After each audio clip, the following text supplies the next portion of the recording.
Good afternoon, ladies and gentlemen, and welcome back once again to the Aura News broadcast. It is 6 o'clock, and that means it's time for our daily English news edition. And as usual, I'm Daniel Cook, your host, Monday through Saturday at 6 p.m.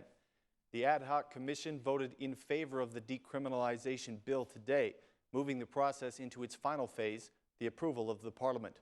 The majority and the opposition were able to reach agreement at last, and though the majority accepted the Democratic proposal for requiring fingerprinting, they rejected the idea of mandatory drug testing. The Socialist MP Talant Bala considered the request to be ridiculous, as according to him, no other country requires such a thing. There is no way that the Socialist Party will adopt the drug test article, said Mr. Bala. After the meeting, the Democratic MP Awerd Bulukbashi said that his party stands by their position on drug testing and that they will work on the constitutional amendments. The new law is fairly rigid against elected officials with criminal history. Those convicted of serious crimes in the past will be permanently banned from running in public elections.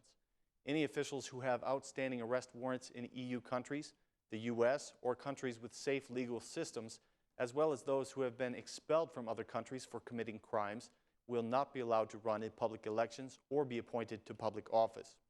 Those who are serving sentences for serious crimes will not be permitted to vote during their incarceration. The mechanism that will begin the implementation of the law is going to be self-declaration. Any false declarations about criminal history will be considered a new criminal offense. The law also applied to current elected officials, meaning that any who currently hold office with a criminal history will have their mandate terminated. The prosecution will be responsible for verifying fingerprints, a condition that was suggested by the opposition and accepted by the majority. Investigations will be made both at home and abroad. In addition, the law gives civilians the right to verify the data for any official. Both the majority and the opposition have spoken favorably about the consensus that was reached between them, considering it to be a great political development. Next, the constitutional changes that are necessary for this law will be discussed. It is expected that the Parliament will adopt the law on Thursday, so it can be implemented in the beginning of 2016.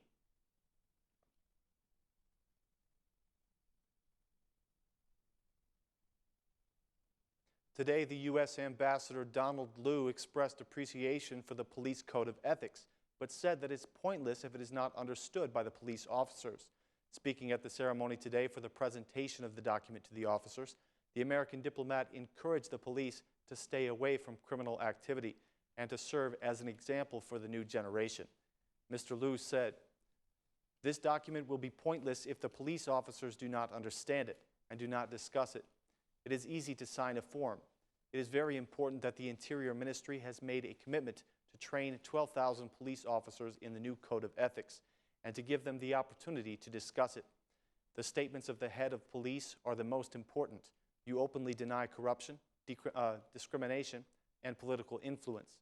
This is a strong code of ethics," declared the U.S. ambassador. During his speech, he mentioned examples of several American police officers who were discovered in corruption and received the maximal punishment. Also speaking at the event, the Interior Minister Saimir Tahiri said that the state police are facing many challenges, and the most difficult is arresting criminals for the second time. He explained, "I understand that being a police officer is not easy. You have a big challenge in the streets facing illegality and criminality. Apart from this, you also have to face another unfair difficulty, criminality because of corruption in the justice system. This is another difficulty because you have to arrest the same criminals you previously arrested after the justice system sets them free," said the Interior Minister.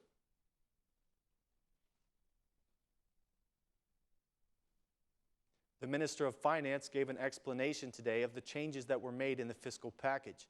Present at the Economic Commission, where he met with the rejection of the opposition MPs, the minister explained the increase of several taxes, like the tax on luxury vehicles, the beer excise, and the tax on insurance. The majority MPs were not all in favor of the changes either.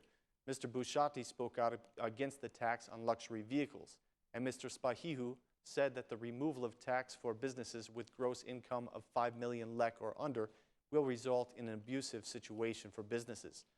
On the other side, the opposition MPs accused the majority of increasing the excise on beer just to support their own clients. They also said that the tax on luxury vehicles is absurd. The Minister of Finance addressed the promise that the government made to remove the VAT on tourism. "We have not forgotten our promise," he said. "We will take the appropriate action at the appropriate time."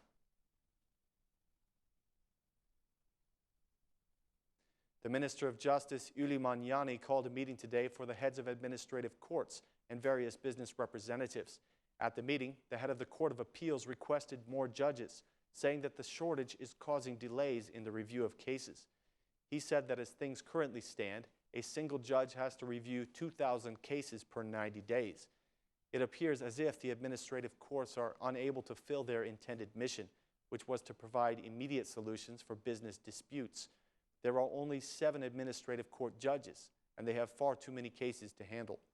The law stipulates that cases must be resolved within 3 months, but that would mean that a single judge would have to resolve 1,700 cases in just 3 months. Thus, both the administrative and the appeals courts are severely behind schedule. The new Minister of Justice has been critical of the delays in the system, but the heads of the administrative courts are saying that they simply don't have the capacity to resolve all the cases within 90 days, as the law mandates. The minister did admit that this is a problem, but he did not mention any intention to add more judges to the system. The head of the Chamber of Commerce made a similar appeal, saying that there needs to be more than just one appeals court. Mr. Yakai stressed that it's impossible for 7 judges to deal with this volume of cases. The justice system has been the central focus of criticism in recent days, and the new minister has called on the politicians not to focus only on the problems in the justice system. The OSCE organized a meeting today on media freedom, indicating that the international factor strongly supports the freedom of the media and the freedom of journalists. The OSCE has requested that the issue of unregistered employment be put to an end. The international reps highlighted some of the problems in the media sector, like the lack of independence, the lack of labor contracts, and the delay of salaries for journalists. According to them, these problems are known by everyone in the industry. They demanded that the work of journalists should be respected. The EU ambassador Romana Vlahutin had this to say: "There is no media freedom without free journalists. They must be free from political influence and financially free. This is not easy to accomplish, but you are not alone. The international factor is your ally. I want also to make an appeal for the digitization of the media as soon as possible," she said. Present at the meeting, the head of the Media Commission, Gens Polo, denounced the efforts of the government to silence the media. The Minister of Innovation was also invited, but there were no socialist MPs. They later objected to being left out of the agenda.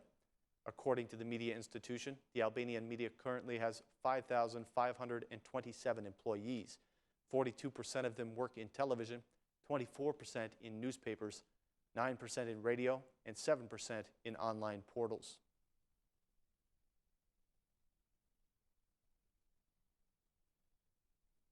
Last night, the Ora News program The Unexposed aired an exclusive interview with an Albanian militant who joined the fight in Syria.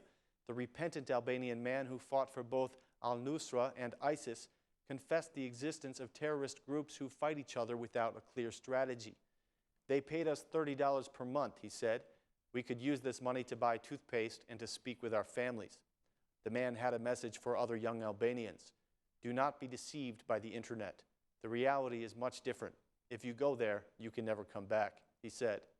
According to his statements, he was only able to escape by promising that he would bring his family back to Syria.